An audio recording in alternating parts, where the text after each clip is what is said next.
النهارده الحلقة الثامنة والأخيرة من سلسلة Your Guide to Package Design. والنهارده كخاتمة للسلسلة هنتكلم عن خاتمة عملية تصنيع الباكجينج واللي هي الفينيشز. أهلا بيكم في حلقة جديدة من قناة فات جرافيكس. أمير هوست عز حجاج ويلا بينا.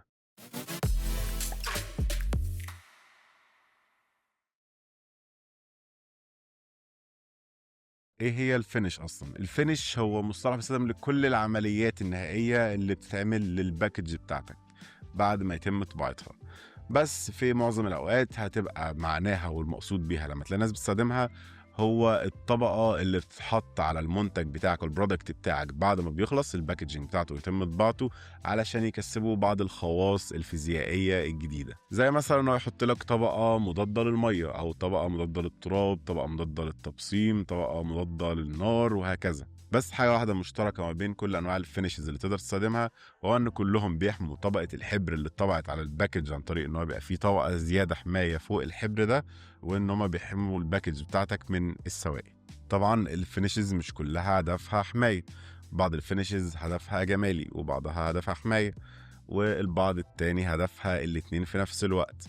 والفينيشز عددها ما يخلص، يعني عادي ممكن تعمل يعني كومبينيشنز لا محدوده من الفينيشز المختلفه، لان الفينيشز زي ما قلنا ما هياش مجرد الطبقه وخلاص. الفينيشز هي كل حاجه بتحصل للباكج بتاعتك بعد نهايه عمليه الطباعه ذات نفسها. بس احنا النهارده بنتكلم عن الفينيشز اللي هي طبقات الحمايه، وفي منهم نوعين مشهورين جدا اللي هو اللامينيشنز والكوتينجز. اولا اللامينيشن وهو عمليه وضع فيلم بلاستيكي رفيع جدا زي مثلا ماده البولي بروبيلين على الباكج بتاعت المنتج بتاعك بعد ما يتم انتاجها.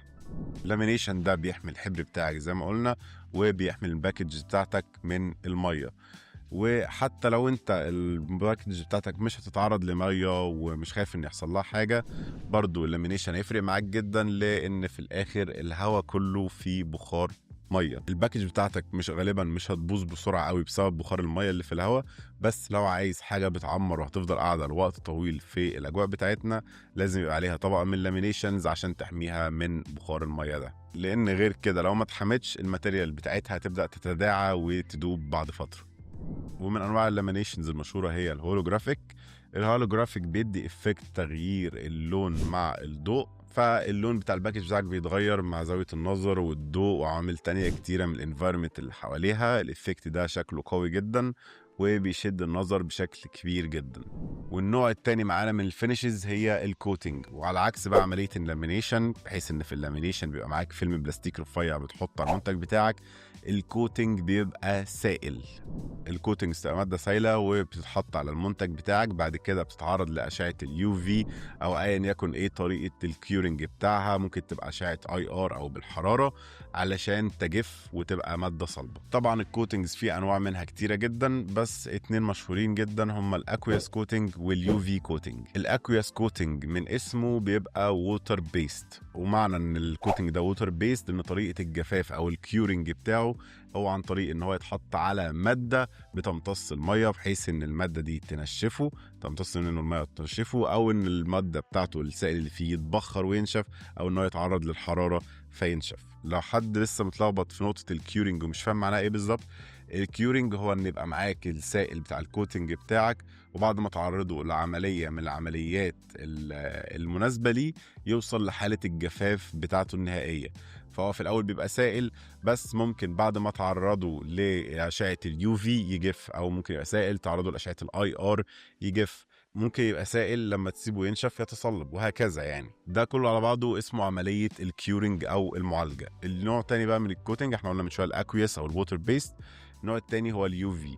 ده على عكس الووتر بيست تقدر تحطه على ماده ناعمه عادي ما فيهاش مسام انها تمتصه، لان هنا المعالجه بتاعته بتتم عن طريق اشعه اليو في. فعلى عكس بقى الاكويس كوتنج اللي انت محتاج تسيبها تجف او تعرضها لحراره او هواء او ايا يكن الطريقه اللي هتسيبها تجف بيها، اليو في كوتنجز او الكوتنجز بتاعت الاشعه فوق البنفسجيه اول ما تحطها تروح جايه معرضها للاشعه البنفسجيه في ثانيه هتلاقيها تصلبت ووصلت للحاله النهائيه بتاعتها وتمام. الحاجات بقى زي الكوتنجز دي هتلاقي في منها ملمسين معروفين جدا واعتقد يبقى عدى عليكم، وهم الجلاس والمات. الجلاس بيبقى ناعم ولامع زي كده وبيساعد على الحماية من المية بشكل كبير.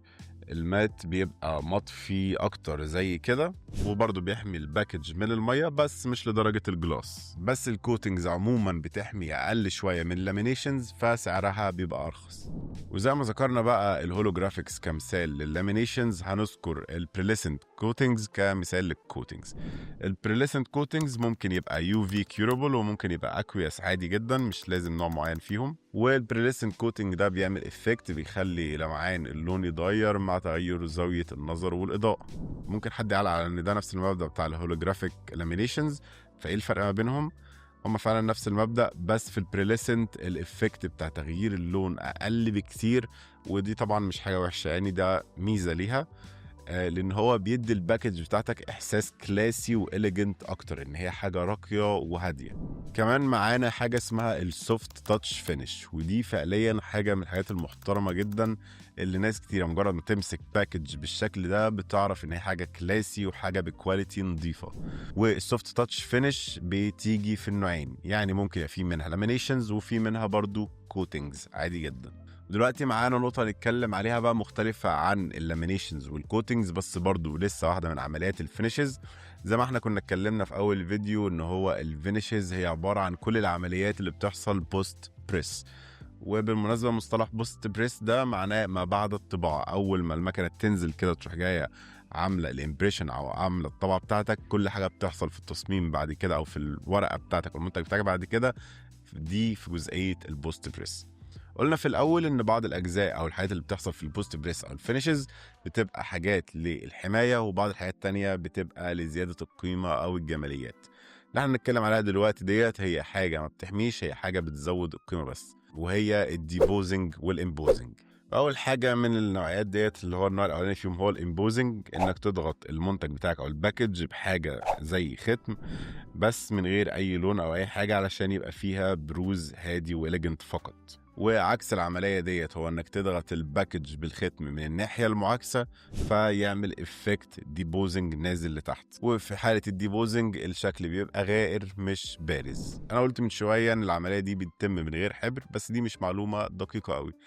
العملية دي فعلا بتتم من غير حبر في اوقات كتيرة جدا، بس زيها زي اي واحدة من العمليات التانية اللي بنقدر نستخدمها، هي تول، هي مجرد اداة للغرض اللي احنا عايزين نحققه. ممكن عادي الختم اللي انت استخدمته ده علشان تعمل افكت الامبوزنج او الديبوزنج تحط عليه حبر، او تحط في الناحية التانية المقابلة ليه الورقة تبقى سند عليها حبر، على حسب انت ناوي تعمل ايه. الختم ده بيبقى اسمه عندنا في المصانع المصرية اسمه اكلاشيه، وتستخدمه عادي زي ما قلنا بحبر او بفيلم دقيق من الماده المعدنيه انت محتاج تستخدمها عشان تدي الافكت اللي انت عايزه.